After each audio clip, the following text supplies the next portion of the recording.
بسم اللہ الرحمن الرحیم۔ السلام علیکم۔ بزرگ عالم نے کہنا شروع کیا، حضرات، اندلس کے بیشتر حصے میں ہمارے اقتدار کا خاتمہ ایک بہت بڑا نقصان تھا۔ اس کے بعد دوسرا نقصان یہ ہوا کہ ہماری قوم کا ایک بہت بڑا حصہ ذلت کی زندگی پر مطمئن ہو گیا، لیکن یہ نقصانات ناقابل تلافی نہ تھے۔ امید مظلوموں، ناداروں اور بے کسوں کو زندہ رکھتی ہے۔ جب ہماری محفل کے تمام چراغ بجھ گئے تو ہمیں غرناطہ میں ایک مشعل دکھائی دی۔ ایک طوفان مدت سے غرناطہ کی اس مشعل کو بجھانے کی فکر میں ہے، اور کئی ناکام کوششوں کے بعد یہ طوفان اب ہم سے مطالبہ کر رہا ہے کہ ہم اپنے ہاتھوں سے اس مشعل کو بجھا دیں۔ آج قوم کا جنازہ اٹھانے کے لیے ان علماء دین کو منتخب کیا گیا ہے جو مردہ قوم کے کانوں میں سورہ اسرافیل پھونکا کرتے تھے۔ ابو داؤد، قیامت کے دن تم میرے گواہ ہو۔ یہ سب اکابر علماء جو یہاں بیٹھے ہوئے ہیں میرے گواہ ہیں کہ میں نے اپنی تمام کمزوریوں کے باوجود ان لوگوں کا ساتھ دینے سے انکار کیا جو حق کی جنگ سے منہ پھیر کر باطل کی فتح کے انعامات میں حصہ دار بننا چاہتے تھے۔ ابو داؤد، تم نے مجھے اپنی آزادانہ رائے کے اظہار کی دعوت دی ہے تو سنو، شاید قسطلہ میں حق کی یہ آخری آواز ہو۔ جس دن غرناطہ پر عیسائیوں کی فتح کا پرچم لہرائے گا، اندلس کے ہر مسلمان کے مکان پر موت کا پہرا ہوگا۔ تم کہتے ہو کہ غرناطہ کے لوگوں کی مدافعانہ جنگ کے باعث عیسائی ہم سے بدظن ہو گئے ہیں، لیکن میں پوچھتا ہوں کہ جب فرڈینینڈ کی غرناطہ کے ساتھ جنگ نہ تھی، اس وقت ہمارے ساتھ کیا سلوک ہوتا تھا؟ کیا اس وقت بے گناہوں کو قتل نہیں کیا گیا؟ اس وقت ہماری بہو بیٹیوں کی بے عزتی نہیں کی گئی؟ کیا غرناطہ کے ساتھ دوستی کے باوجود اندلس کے عیسائی حکمرانوں نے لاکھوں مسلمانوں کو ملک بدر نہیں کیا؟ کیا انہیں زبردستی عیسائی نہیں بنایا گیا؟ کیا ہماری مساجد کو گرجوں میں تبدیل نہیں کیا گیا؟ کیا ہمارے لیے عربی زبان بولنا حرام قرار نہیں دیا گیا؟ اور دنیا میں کون سا علم تھا جو ہم پر روا رکھا گیا؟ ابو داؤد، ہر قوم کی عزت کی محافظ اس کی قوت مدافعت ہوتی ہے۔ مجھے معلوم ہے جب ابو الحسن کی افواج لوشا کا رخ کر رہی تھیں، ہمارے عیسائی حکمران نے یہ اعلان کیا تھا کہ اندلس کے مسلمانوں کے ساتھ برا سلوک کرنے والے افسروں کو بدترین سزائیں دی جائیں گی۔ اس کے بعد جب ابو عبداللہ نے غداری کی اور ہماری حکومت کی نظر میں غرناطہ کا خطرہ کم ہوا تو ہمیں بدترین سلوک کا مستحق سمجھا گیا۔ غرناطہ اندلس کے مسلمانوں کا آخری حصار ہے۔ اگر یہ حصار ٹوٹ گیا تو یاد رکھیے، اندلس میں مسلمانوں کے زندگی کے دن موت سے زیادہ المناک ہوں گے۔ صدر مجلس کہہ رہے تھے کہ اب چونکہ غرناطہ کے مسلمانوں کی موت یقینی ہے، اس لیے ہم دشمن کو خوش کرنے کے لیے اپنے ہاتھوں سے اہل غرناطہ کا گلا گھونٹ کیوں نہ ڈالیں، لیکن میں یہ کہتا ہوں کہ جب ہمارے ہاتھ ان کی شہرگ تک پہنچیں گے، ہماری اپنی شہرگ خود بخود کٹ جائے گی۔ سامعین کی طرف سے احتجاج کے نعرے بلند ہو رہے تھے، لیکن ان کے توقع کے خلاف ابو داؤد انتہائی اطمینان سے اس کی تقریر سن رہا تھا۔ تقریر کے دوران میں چند بار لوگوں نے شور مچانے کی کوشش کی، لیکن ابو داؤد نے ہاتھ کے اشارے سے انہیں خاموش کرا دیا۔ جب بوڑھا عالم خاموش ہو گیا تو ابو داؤد نے نہایت اطمینان سے کہا، میرے بزرگ، آپ کچھ اور کہنا چاہتے ہیں؟ نہیں، اس نے بیٹھتے ہوئے جواب دیا۔ ابو داؤد نے کہا، حضرات، میں ان کی صاف گوئی کی داد دیتا ہوں، لیکن مجھے افسوس ہے کہ میری تقریر سے ان کے دل میں چند غلط فہمیاں پیدا ہو گئی ہیں۔ میں ان کے ساتھ الگ بیٹھ کر گفتگو کرنا چاہتا ہوں۔ اگر ان کی تقریر کے بعد کسی اور بزرگ کے دل میں شکوک پیدا ہو گئے ہوں تو میں ان کے ساتھ بھی تبادلہ خیالات کرنے کے لیے تیار ہوں۔ اگر آپ میں سے کوئی ان خیالات کی تائید کرتا ہے تو مجھے بتا دے۔ اشبیلیہ کے 4 علماء اٹھ کر کھڑے ہو گئے۔ ابو داؤد نے کہا، اس مجلس میں صرف 5 حضرات میرے ساتھ متفق نہیں۔ مجھے امید ہے کہ ہم ایک آزاد بحث کے بعد کسی نتیجے پر پہنچ جائیں گے۔ میں آپ کو شام کے بعد اپنے پاس بلا لوں گا۔ یہ جلسہ برخاست کرنے سے پہلے حاضرین سے یہ درخواست کروں گا کہ وہ کسی سے اس جلسے کی کارروائی کا ذکر نہ کریں۔ رات کے وقت ابو داؤد کا ایک خادم ان 5 علماء کو اپنے ساتھ لے گیا، اور اس سے اگلے دن ان کے بعد کسی کو یہ معلوم نہ ہو سکا کہ وہ کہاں ہیں۔ ساتھیوں کا خیال تھا کہ وہ کسی اور ہی دنیا میں پہنچ گئے ہیں۔ قریباً 2 ہفتوں میں نام نہاد علماء اور اکابر کا یہ گروہ ابو داؤد سے تربیت حاصل کرنے کے بعد غرناطہ کی طرف روانہ ہوا۔ اس کے بعد ابو داؤد نے فرڈینینڈ سے ہر صوبے کے گورنر کے نام احکام حاصل کر لیے اور نئے رضاکار بھرتی کرنے کی غرض سے دوسرے شہروں کا دورہ کرنے کے لیے روانہ ہوا۔ ہر شہر میں اپنے ہم خیال لوگوں کی ایک جماعت بنانے کے بعد اس نے اشبیلیہ کو اپنی سرگرمیوں کا مرکز بنا لیا۔ دوسرے شہروں کے گورنر قابل اعتماد لوگوں کو بھرتی کر کے اس کے پاس بھیج دیتے اور وہ انہیں تربیت دینے کے بعد غرناطہ روانہ کر دیتا۔ عیسائیوں کے مظالم کی وجہ سے مسلمان اپنے شہر اور بستیاں چھوڑ کر غرناطہ کا رخ کر رہے تھے۔ ابو داؤد کے جاسوس ان پناہ گزینوں کے قافلوں میں شامل ہو جاتے اور کسی دقت کے بغیر غرناطہ جا پہنچتے۔ غرناطہ کی حکومت کے لیے پناہ گزینوں کا مسئلہ بہت سی مشکلات پیدا کر رہا تھا، لیکن عوام نے اپنے ایثار اور خلوص کے باعث حکومت کو پریشان ہونے نہ دیا۔ وہ پناہ گزینوں کو اپنے گھروں میں جگہ دیتے اور اپنی روٹی کے ہر نوالے میں انہیں برابر کا حصے دار سمجھتے۔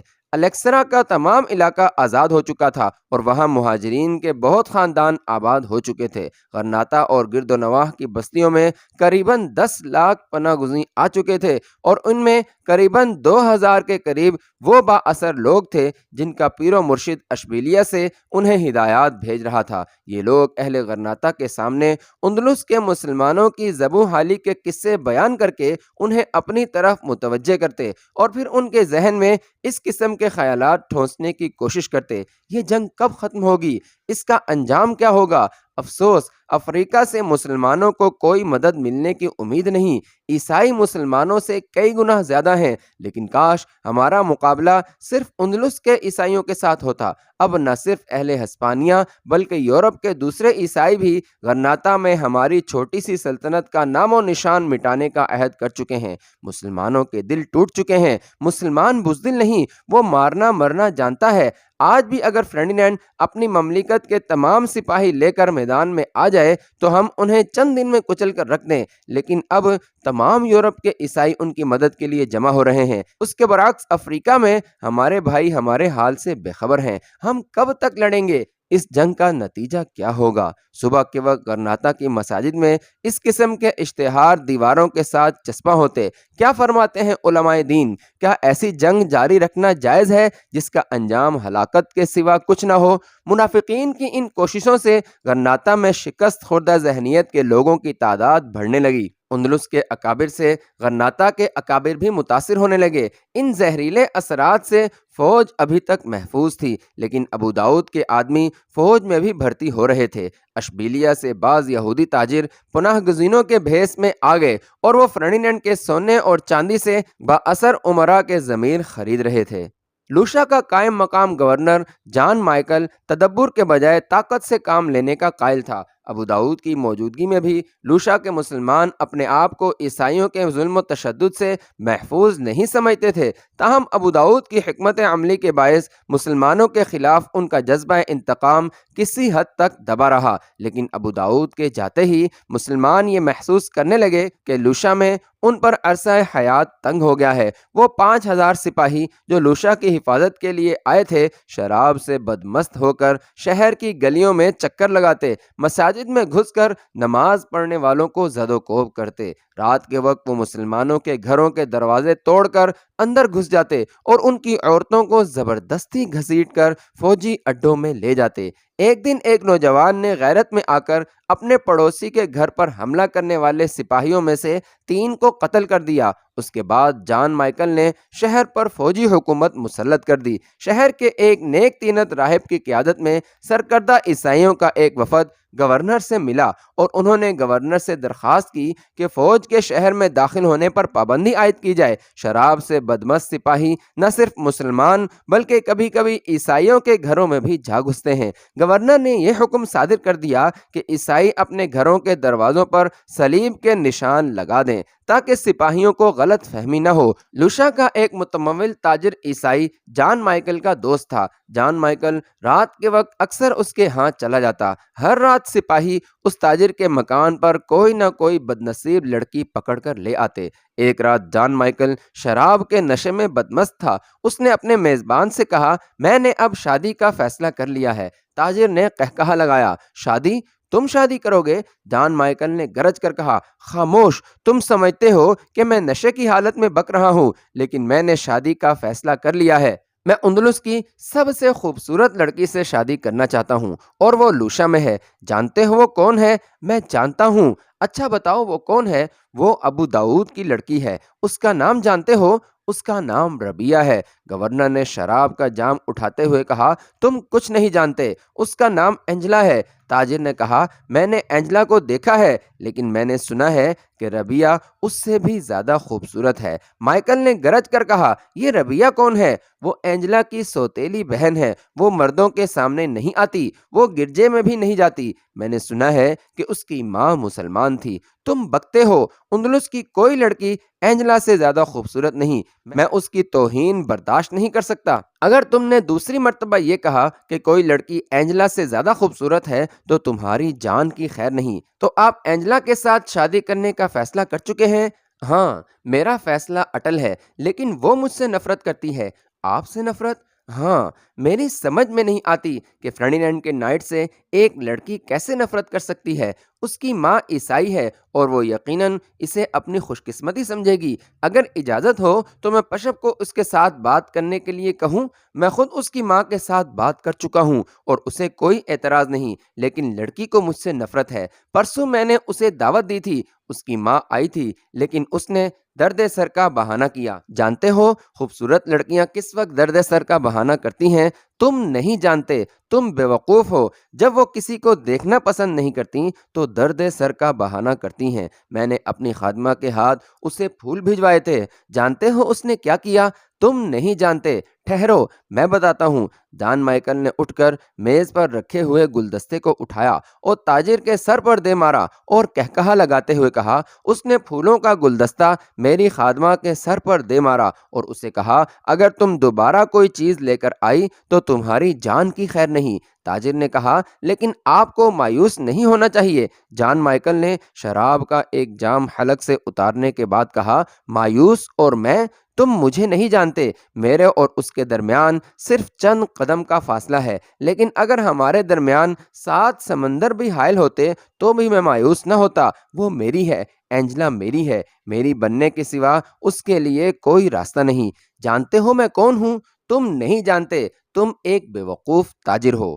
عام حالات میں شاید میریا اینجلا کی مرضی کے خلاف کوئی قدم نہ اٹھاتی، لیکن ایک ایسا واقعہ پیش آیا جس نے اسے اینجلا کے مستقبل کے متعلق جلد کوئی فیصلہ کرنے پر مجبور کر دیا۔ میریا دیر تک سونے کی عادی تھی، لیکن ایک رات طبیعت کی خرابی کے باعث اسے نیند نہ آئی۔ اینجلا کا کمرہ اس کے ساتھ تھا۔ پچھلے پہر اس نے پیاس محسوس کی۔ پانی کی سراہی برآمدے میں تھی۔ میریا نے خادمہ کو آواز دینے کے بجائے خود اٹھ کر پانی پیا۔ واپس جاتے ہوئے اسے کوئی خیال آیا اور وہ اینجلا کے کمرے کی طرف چل دی۔ دروازہ کھلا تھا، لیکن اینجلا کا بستر خالی تھا۔ اس سے آگے ربیہ کا کمرہ تھا اور اندر سے بولنے کی آواز آ رہی تھی۔ میریا دبے پاؤں دروازے کے قریب پہنچ کر کھڑی ہو گئی۔ اس نے آہستہ سے دروازے کو دھکیلا اور تھوڑی سی دراڑ بنا کر اندر جھانکنے لگی۔ اندر شمع جل رہی تھی۔ اینجلا ایک کتاب ہاتھ میں لیے ربیہ کے سامنے قالین پر بیٹھی آہستہ آہستہ پڑھ رہی تھی۔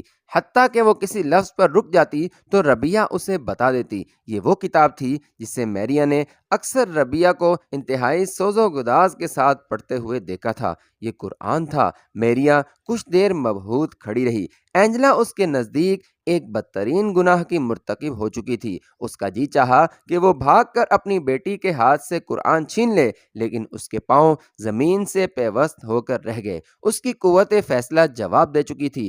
اینجلا نے قرآن بند کیا اور اسے مخمل کے جزدان میں لپیٹ کر الماری میں رکھ دیا۔ اس کے بعد دونوں نماز کی نیت باندھ کر کھڑی ہو گئیں۔ میریا انتہائی رنج و کرب کی حالت میں اپنے کمرے کی طرف لوٹ آئی۔ بارہا اس کے جی میں آیا کہ وہ اینجلا کو بالوں سے گھسیٹتی ہوئی اپنے کمرے میں لے آئے، لیکن اس نے محسوس کیا کہ یہ معاملہ خطرناک حد تک آگے جا چکا ہے اور اس کی جلد بازی اینجلا کو کھلی بغاوت پر آمادہ کر دے گی۔ دیر تک وہ بے حس و حرکت بیٹھی رہی۔ اچانک اسے خیال آیا اور وہ اٹھ کر باہر نکل گئی۔ بیرونی دروازے سے گزرنے کے بعد اس کا رخ پشپ کی قیام گاہ کی طرف تھا۔ اس سے قبل اسے محل کے کسی ملازم یا سپاہی نے پیدل باہر جاتے نہیں دیکھا تھا۔ تھوڑی دیر بعد وہ لوشا کے پشپ سے کہہ رہی تھی، مقدس باپ، میں جانتی ہوں کہ اینجلا کی شادی کر دی جائے، لیکن وہ بہت سرکش ہے، وہ میرا کہا نہیں مانتی۔ پشپ نے سوال کیا، کیا وہ راہبہ بننا چاہتی ہے؟ نہیں مقدس باپ،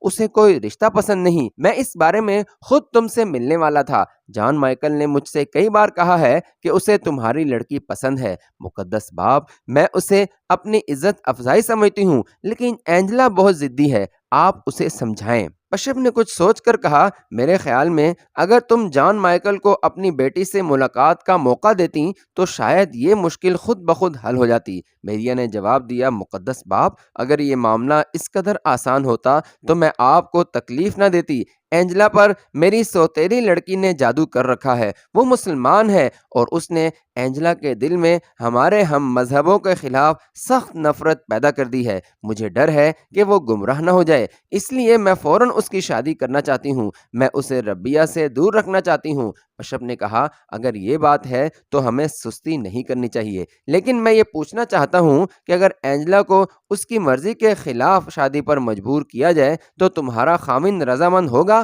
میریا نے جواب دیا، وہ اس بات کا مخالف نہیں کہ اینجلا کی شادی کسی معزز عیسائی خاندان میں کر دی جائے، لیکن مجھے ڈر ہے کہ اگر اینجلا نے انکار کر دیا تو وہ اس کی طرفداری کرے گا۔ اینجلا صرف جان مائیکل سے شادی کرنے کے خلاف ہے یا ہر عیسائی سے نفرت کرتی ہے؟ میریا نے گھبرا کر جواب دیا، مقدس باپ، وہ شراب پینے والوں سے نفرت کرتی ہے اور یہ اس کی سوتیلی بہن کی صحبت کا اثر ہے۔ جان مائیکل جب پہلے دن ہمارے گھر آیا تھا تو وہ شراب میں مدہوش تھا اور شاید اسی وجہ سے اینجلا کو اس سے نفرت ہو گئی ہے۔ پشپ نے کہا، میں یہ محسوس کرتا ہوں کہ تمہارے گھر کا ماحول عام عیسائیوں کے ماحول سے مختلف رہا ہے۔ تمہیں اس قدر پریشان نہیں ہونا چاہیے۔ آج شام میں تمہارے ہاں آؤں گا، تم جان مائیکل کی دعوت کا انتظام کرو، سر دست کسی اور کو بلانے کی ضرورت نہیں۔ میریا نے کہا، مقدس باپ، مجھے ڈر ہے جان مائیکل کا نام سنتے ہی وہ علالت کا بہانہ کر کے لیٹ جائے گی، تو اس کے سامنے جان مائیکل کا ذکر کرنے کی کیا ضرورت ہے؟ وہ اس وقت آئے گا جب ہم کھانے کی میز پر بیٹھ چکے ہوں گے۔ لوشا کے پشپ سے ملنے کے بعد میریا باقی سارا دن ربیہ اور اینجلا کے پاس بیٹھی رہی۔ اینجلا کو اس بات کا افسوس تھا کہ وہ اپنی ماں کی موجودگی میں ربیہ کے ساتھ نماز میں شریک نہ ہو سکی، تاہم اسے اس بات کی خوشی تھی کہ اس کی سوتیلی بہن کے ساتھ اس کی ماں کے طرز عمل میں ایک خوشگوار تبدیلی آ چکی ہے۔ آج میریا ربیہ پر بہت مہربان تھی۔ وہ اس کے بال سنوارنے، اس کا لباس تبدیل کرنے پر مصر تھی۔ وہ کہہ رہی تھی، ربیہ، تم لباس کے معاملے میں بہت بے پرواہ ہو۔ دیکھنے والے کیا کہتے ہوں گے کہ تمہاری سوتیلی ماں کو تمہارے ساتھ کوئی دلچسپی نہیں، تم سارا دن مغموم بیٹھی رہتی ہو۔ دیکھو تمہارا رنگ کیسے زرد ہو رہا ہے۔ تمہارا باپ آ کر دیکھے گا تو شاید یہ خیال کرے گا کہ میں تمہیں تنگ کرتی رہی ہوں۔ خدا کے لیے اپنی صحت کا خیال رکھا کرو۔ ربیہ کے لیے اپنی ماں کے دل میں اتنی بڑی تبدیلی دیکھ کر اینجلا اس قدر متاثر ہوئی کہ رات کے وقت جب میریا نے اس سے پشپ کے ساتھ کھانا کھانے کا مطالبہ کیا تو وہ انکار نہ کر سکی۔ کھانے کی میز پر ادھر ادھر کی باتیں کرنے کے بعد پشپ نے جان مائیکل کا ذکر چھیڑ دیا۔ اینجلا نہایت بے توجہی سے اس کے بہادرانہ کارناموں کی داستانیں سنتی رہی۔ پشپ نے اس کے مختلف معرکوں کا ذکر کرتے ہوئے کہا، جان مائیکل کے متعلق مجھے اس بات کا افسوس ہے کہ شراب پینے کے معاملے میں اعتدال سے کام نہیں لیتا، ورنہ اسپین کا کوئی نائٹ اس کا ہم پلہ نہیں۔ تاہم وہ لوگ جو اس کی اس کمزوری کی وجوہات جانتے ہیں اسے قابل معافی سمجھتے ہیں۔ اسے اپنی بیوی کے ساتھ از حد محبت تھی۔ اس کی موت کے بعد وہ شراب میں غرق رہ کر اپنا غم غلط کرنے کی کوشش کرتا رہتا ہے۔ اسے کوئی ایسی رفیقہ حیات نہیں ملی جو اس کی زندگی کی تلخیوں کو کم کر سکتی۔ اندلس کے معزز ترین گھرانے اس کے ساتھ رشتہ کرنا اپنے لیے باعث عزت سمجھتے ہیں، لیکن اسے کوئی لڑکی پسند نہیں آتی، یہاں تک کہ شاہی گھرانوں کی لڑکیاں بھی اس کے معیار پر پورا نہیں اترتی۔ اب مجھے اس کے ایک دوست نے بتایا ہے کہ وہ ایک نہایت معصوم لڑکی کے ساتھ شادی کرنا چاہتا ہے۔ اگر وہ لڑکی ذہین بھی ہے تو مجھے یقین ہے کہ وہ جان مائیکل کی تمام عادات میں تبدیلی لا سکے گی، اور یہ کلیسا کی بہت بڑی خدمت ہوگی۔ کلیسا کے فرزند اس وقت دشمن کے ساتھ لڑ رہے ہیں، اور کلیسا کی بیٹیوں کا فرض ہے کہ وہ ان کی تسکین کا سامان مہیا کریں۔ جان مائیکل کی شراب نوشی پر نکتہ چینی کرنے کے بجائے ہمیں ان تمام وجوہات پر غور کرنا چاہیے جن کے باعث وہ ہمیشہ شراب میں غرق رہنا پسند کرتا ہے۔ اسے اپنی بیوی کی موت کا صدمہ ہے۔ اس کے علاوہ اس نے وحشی مسلمانوں کے خلاف جنگ میں اپنے بہترین دوستوں کو مرتے دیکھا ہے۔ اگر قوم کی بیٹیاں اس کی حالت پر رحم کھانے کے بجائے اس سے نفرت کریں گی تو یہ قابل افسوس ہے۔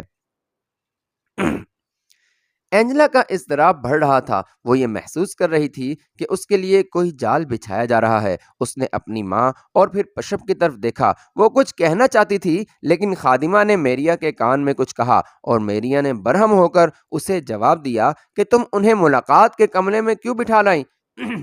کہ تم نے انہیں ملاقات کے کمرے میں کیوں بٹھا رکھا ہے؟ انہیں یہاں لے کر آؤ۔ خادمہ تذبذب کی حالت میں میریا کی طرف دیکھنے لگی۔ میریا اس کی وجہ نہ سمجھ سکی۔ وہ برہم ہو کر بولی، جاتی کیوں نہیں؟ میری طرف کیا دیکھ رہی ہو؟ لیکن خادمہ نے جھک کر پھر میریا کے کان میں کچھ کہا، اور میریا کے چہرے پر اچانک زردی چھا گئی۔ پشپ اور اینجلا میریا کی طرف جواب طلب نگاہوں سے دیکھ رہے تھے۔ پشپ نے پریشان سا ہو کر سوال کیا، کیا بات ہے؟ میریا نے اٹھتے ہوئے جواب دیا، کچھ نہیں، ابھی آتی ہوں۔ لیکن برآمدے سے کسی کے پاؤں کی آہٹ سن کر میریا رک گئی، اور اس کے ساتھ ہی اسے اپنا حبشی غلام یہ کہتا ہوا سنائی دیا، میں آپ کو ایسی حالت میں اندر جانے کی اجازت نہیں دوں گا۔ اس کے جواب میں شراب کے نشے میں ڈوبی ہوئی آواز سنائی دی، تم میرا راستہ نہیں روک سکتے، میں اس شہر کا گورنر ہوں، ہٹ جاؤ ورنہ تمہیں پھانسی پر لٹکا دوں گا۔ میریا کے پاؤں زمین کے ساتھ پیوست ہو کر رہ گئے۔ ایک ثانیہ کے بعد جان مائیکل